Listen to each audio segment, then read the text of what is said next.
Kali ini, kita akan membahas seputar alasan kenapa orang berbohong.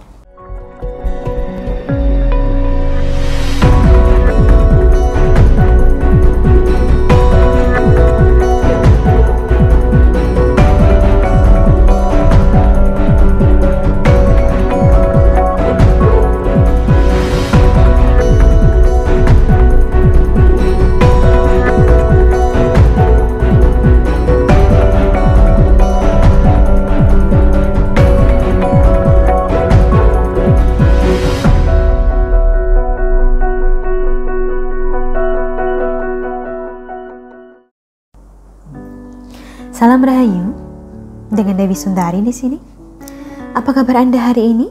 Semoga selalu sehat dan selalu diberkahi dengan banyak kebaikan dimanapun Anda berada. Kali ini, kita akan membahas seputar alasan kenapa orang berbohong.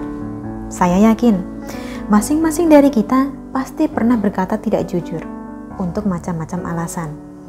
Dari yang terkecil saja misalnya, hari Minggu pergi dengan kawan-kawan, mengaku sudah mandi. Padahal 30 menit yang lalu Anda baru bangun, hanya cuci muka, gosok gigi, dan langsung pergi. Contohnya begitu. Tapi Anda pasti pernah menjumpai orang yang susah payah mengarang 1000 alasan hanya untuk menjadikan dirinya terdengar lebih baik, bukan? Itulah yang akan kita bahas. Langsung saja, alasan pertama mengapa orang mengarang kebohongan adalah karena ia sesungguhnya memiliki rasa takut yang sangat tinggi. Contohnya di lingkungan kerja. Karena takut diberhentikan. Maka ketika melakukan suatu kesalahan, kita terpaksa berbohong atau tidak mengaku. Tujuannya tentu saja agar tidak diberhentikan itu tadi.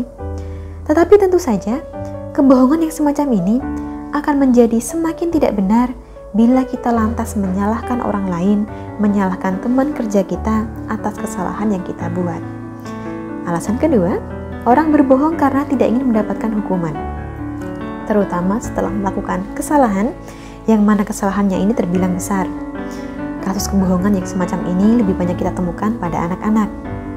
Dapat nilai 3 tetapi mengaku dapat 8, semata-mata karena tidak ingin dihukum atau dimarahi. Alasan ketiga adalah orang berbohong karena ingin tampak lebih baik di mata orang lain. Ingin tampak keren, terutama di hadapan orang yang terhadapnya kita merasakan ketertarikan. Kebohongan yang semacam ini sebenarnya tidak perlu. Kalaupun Anda menyukai seseorang, ya biarkanlah orang ini mengenal Anda apa adanya. Lalu yang keempat, orang berbohong karena ingin menjaga citra dirinya. Biasanya dilakukan oleh mereka yang memiliki harga diri dan gengsi yang tinggi. Dalam keadaan seterjepit apapun, ia akan tetap berupaya untuk menjaga citra dirinya. Terutama dalam kaitannya dengan status sosial. Contoh, menyatakan diri sebagai pebisnis yang sukses, padahal ternyata hampir tiap hari mencari pinjaman alias utang ke sana kemari.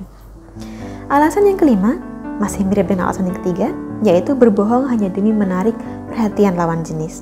Contoh, masih pengangguran, tapi bilangnya pengusaha. Padahal kalau dipikir-pikir, jika kita memamerkan harta, maka lawan jenis yang mendekat pastilah yang hanya menginginkan harta kita saja, bukan? Lanjut ke alasan keenam. Ada juga orang yang berbohong hanya demi menghibur orang lain, menceritakan pengalaman yang wah dan aneh-aneh dengan ekspresi yang menggebu-gebu, semata-mata demi menghibur orang lain dengan gurauan. Nah, itulah kurang lebihnya macam-macam alasan mengapa orang memilih untuk berbohong. Alasan-alasan lain saya yakin pasti ada, biar menjadi wawasan dan pengetahuan kita saja. Akhir kata, terima kasih banyak bagi Anda yang telah menyaksikan. Sampai jumpa di kesempatan berikutnya, dan salam Rahayu.